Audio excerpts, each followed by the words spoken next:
যারা শাপলা ফুল আঁকতে পারেন না তারা আমার মতো ইউ পদ্ধতি ব্যবহার করতে পারেন। প্রথমে এভাবে একটা ইউ এঁকে নিয়ে তার দুই পাশে দুইটা পাপড়িতে রূপান্তর করতে হবে। এভাবে মাঝখানে টেনে আনলে শাপলা ফুলের দুইটা পাপড়ি হয়ে যাবে। এরপরে আর একটা পাপড়ি দিতে এভাবে একটা ফোঁটা দিয়ে দুই পাশে চওড়া করে দুটো লাইন টেনে নিলেই তিনটা পাপড়ি হয়ে গেল। এবার এগুলোর মাঝখানেও আরেকটি করে পাপড়ি দিয়ে দিতে হবে। এভাবে টান দিলেই পাপড়ি হয়ে গেল। এবার মাঝখানে একটু গর্ভকেশর রেখে দিতে হবে।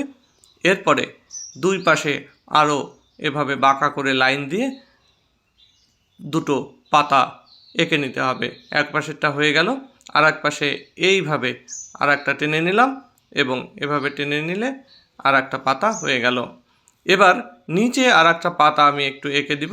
এটি একটু কঠিন মনে হতে পারে, কিন্তু আসলে কঠিন নয়। এভাবে টান দিয়ে নিচে আর একটা টান দিলেই আর একটা পাতা হয়ে গেল। এবার আমি এর নিচে শাপলা ফুলের স্টিকটা দিয়ে দেব। এভাবে দুটো টান দিয়ে এর নিচে যে পানির ঢেউ থাকে, কারণ এই ফুল পানিতে থাকে, সেটা এঁকে দিলাম। এরপরে একটা পাতা এভাবে এঁকে দিচ্ছি, মাঝখানে টেনে দিয়ে কতগুলো শিরা দিলেই পাতা হয়ে গেল। এর পাশে আর একটা পাতা আমি খুব সহজে এঁকে দিয়ে একটা কলিও এঁকে দিলাম। আজকে আমি সহজে এক্স পদ্ধতিতে প্রজাপতি আঁকা শেখাবো। এজন্যে প্রথমে এরকম একটা এক্স এঁকে নিয়ে তার মাঝখানে একটু উপর থেকে এরকমভাবে একটু নিচে বাড়িয়ে একটা দাগ দিয়ে দুই পাশে দুটো ফোঁটা দিয়ে আর একটা দাগ এভাবে দিয়ে এরপর প্রজাপতির পাখনাগুলো আঁকতে হবে। এভাবে বাম পাশে, তারপরে আবার ডান পাশেও একইভাবে বাঁকা করে, এরপরে আবার নিচের পাখাটিও এভাবে একটু বাঁকিয়ে দিলে সুন্দর লাগে। প্রজাপতির পাখা হয়ে গেল। এবার প্রজাপতির মাথাটা একটু গোল করে দিয়ে এভাবে তার গলাটা দিয়ে নিচের পেটের অংশটাও এভাবে এঁকে দিতে হবে।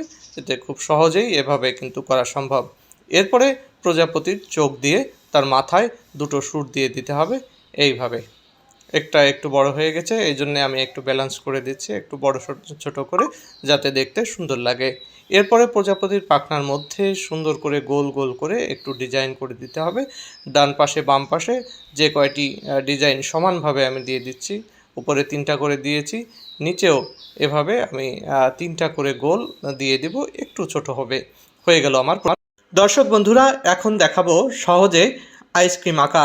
এভাবে প্রথমে দুইটা ফোঁটা দিয়ে এরপরে নিচে একটু বাঁকিয়ে একটি লাইন, এরপরে ঠিক আরেকটু নিচে আরেকটু এভাবে লাইন টেনে আর একটা বাঁকা লাইন। এটা হলো আইসক্রিমের মুখ। এরপরে নিচে আর একটা লাইন টেনে এই উপর থেকে নিচ পর্যন্ত এভাবে মিশিয়ে দিতে হবে। অন্য পাশেও এইভাবে লাইন টেনে মিশিয়ে দিতে হবে। এরপরে উপরে আমরা ক্রিম দিয়ে দেব এভাবে গোলাকৃতির। এরকম গোল থাকে স্কুপে করে যখন এই ক্রিমগুলো দেওয়া হয়। তো আমরা সামনে দুটো দিয়ে পিছনে একটা দিয়ে দিলাম।